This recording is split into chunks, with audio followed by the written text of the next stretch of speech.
maybe a couple of things. Again, I'm just suggestions because I put my sons through music lessons, and I watched the dynamic that was happening there, and then I took my older son when he was 9, I think, and he's like, there's a show coming in school, and maybe we can do a band with my friends. I'm like, you got friends who can play?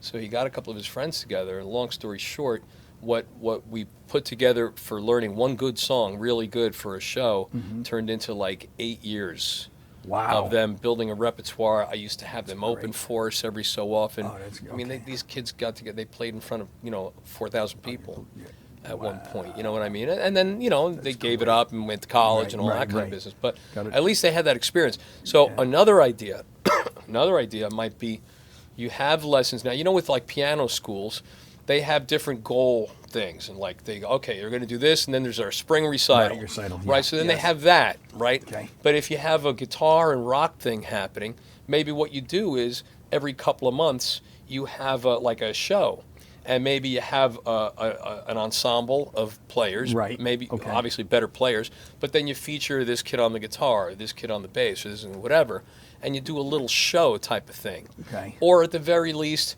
Like a full band group rehearsal type of thing, where they're not just playing for mom and dad. Right. Now they're playing to try to be a part of this group. Like a play, You know what I mean? Kind of like School of Rock.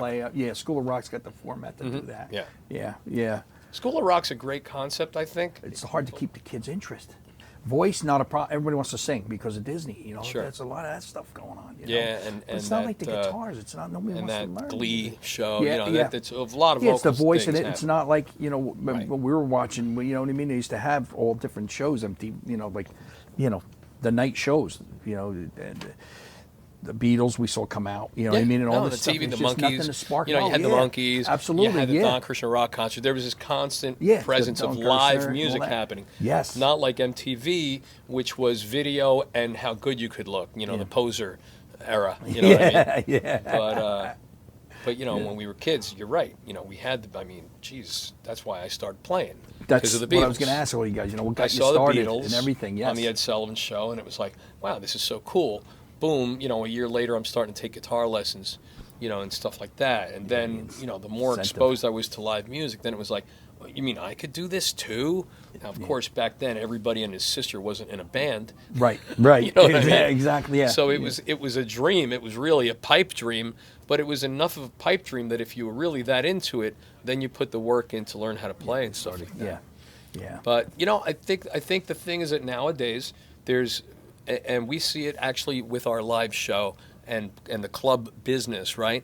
Where there are so many alternatives to being in a room full of people. Mm-hmm. Now, as a mature, as a 20-something-year-old or 30-something or 40-something, you used to have to go to a bar, to have some fun, have a drink, relax enough to maybe meet somebody, blah, blah, blah, blah. Right. Now, yes, with Facebook and everything else, you got 70% of people that are getting married in relationships that met through computer. That met through the computer. What does that tell you?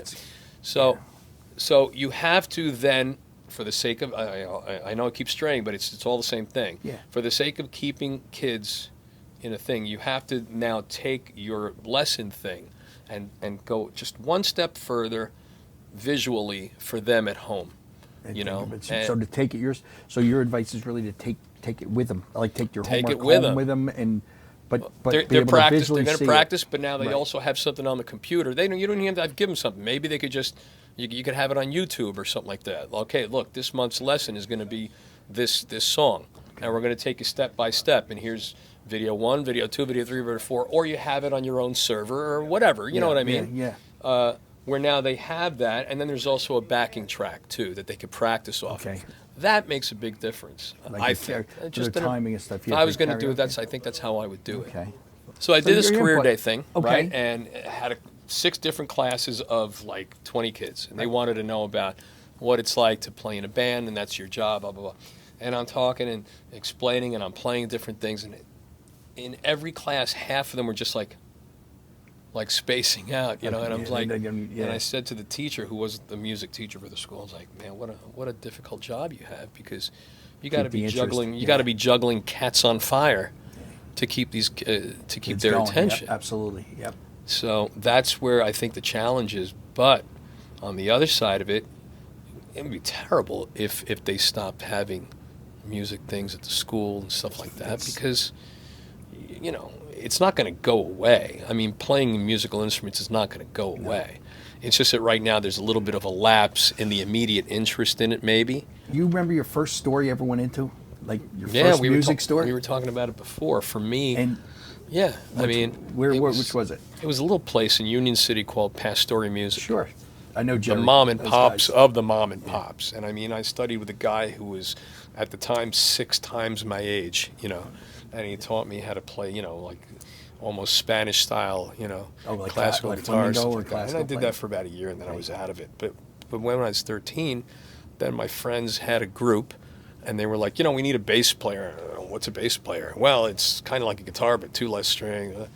Next thing you knew, I was learning how to play bass and all that. But going into the music store was a wonderful experience, you know, because you went in, and it was kind of funny, because I go to Guitar Center every now and then, and there are thousands of guitars up on the wall, and I look at that, and I go, who's buying these guitars? Who's buying this stuff? I don't see a whole lot of bands in garages anymore. Who's doing this? But they must be selling them. But at my little Pastori Music, you know, you went in, and I was telling the guys before, there was a rack with like 6 Fender basses, another with 6 Fender Strats, a couple of Gibsons. Yeah. That's what you got. And that was it. Yeah, that and it was all U.S., you know, all U.S. made. They were 300 and change, you know, it was great. Everybody's trying to reinvent the wheel, you know what I mean? There's 97 trillion guitars out there and all different. Right. You know, there's not, you know what I mean? You've got so much to choose from, but there's not. How about you? I think it was just piano stores. Okay. I remember. But the first real music store I went into, I think I was 15 years old, and it was in Belleville. Oh, Mascara Music? Mascara, yes, with the Bill. big drum. Bill, I know Bill Gepner. I used to work with Bill. Really? Oh, yeah. Victor. Always smiling and laughing. Years, yeah. Bill was the greatest guy in the world, and he always remember you. He'd always remember you. That was the first, I think, really beginning of a superstore, because that was like an AP.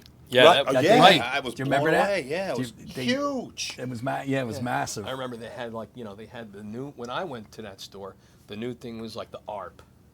When I went, I bought my first Moog.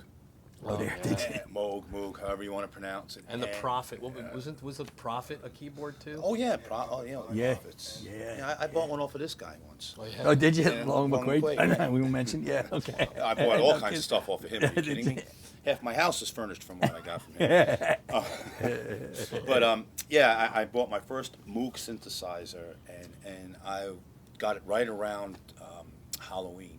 And it had all these great wind, and so I put a speaker out the window. I went nuts. Freaking people out. Oh, yeah, it was great. It was great. And I actually sold that, and I kicked myself in the ass to this day. Wow.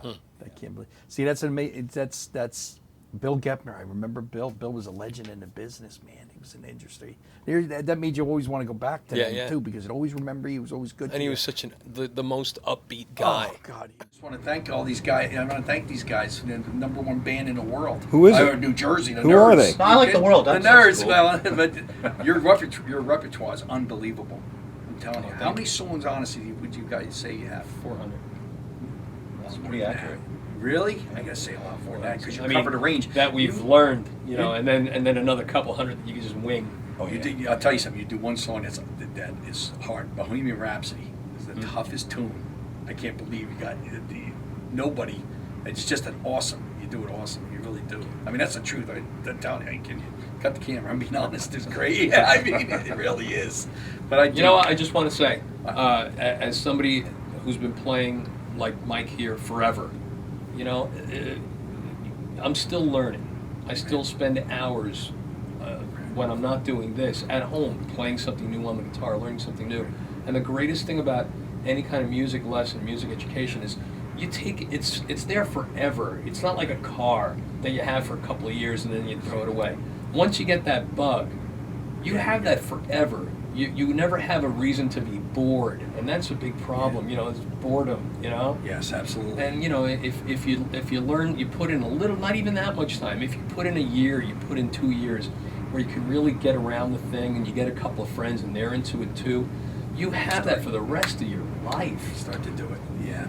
There's not a lot of things like that. And would you Yeah. tell the kids that if once they just stick with it, get over that hurdle, Yeah.